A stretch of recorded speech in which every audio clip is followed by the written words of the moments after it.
What's up, Bears fans, Bear Essentials? Dr. Mathismo in the house, talking Chicago Bears in their rematch against the Minnesota Vikings. But let me just take a second because the last 3 weeks have been absolutely bonkers for Bears fans. And that's not a game show.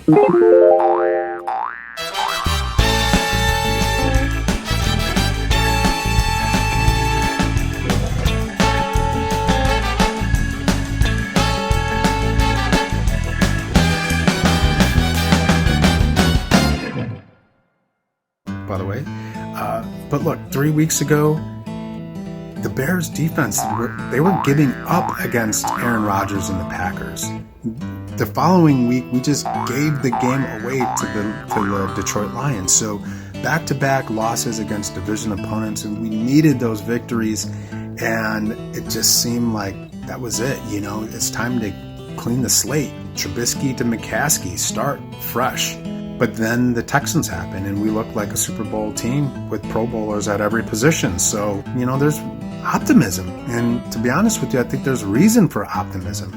Primarily because Nagy doesn't call plays anymore.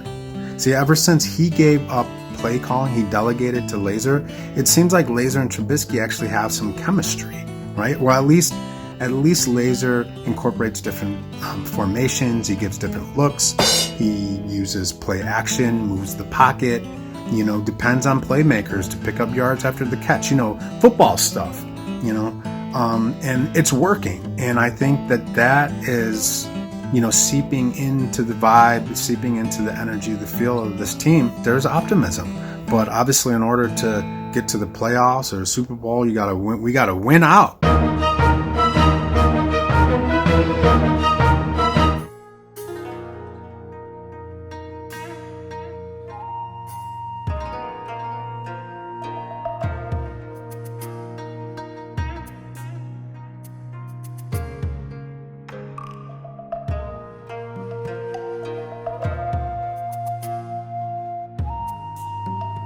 And we have to beat the Minnesota Vikings.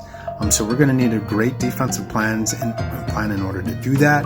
Pagano has been great in terms of, like, you know, scheming, coming up with a custom scheme week to week depending on the opponent. I think Pagano is actually going to bring in an extra 1 or 2 300-pounders to really build up a strong 5-man line to absorb and account for all those run gaps. He really wants to shut down the run this week. I think that he'll also open up his inside linebackers to be more aggressive, playing downhill and getting into the backfield. Roquan Smith seems to be doing that at a pretty high level this year.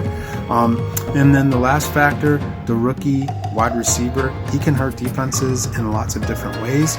He's a dynamic player, so I see the Vikings kind of moving him around the formation and trying to get him isolated on one of the Bears' younger, less experienced DBs. Is it Kyle Fuller or is it Jaylon Johnson? So these are some of my thoughts, some of the things I'll be looking for.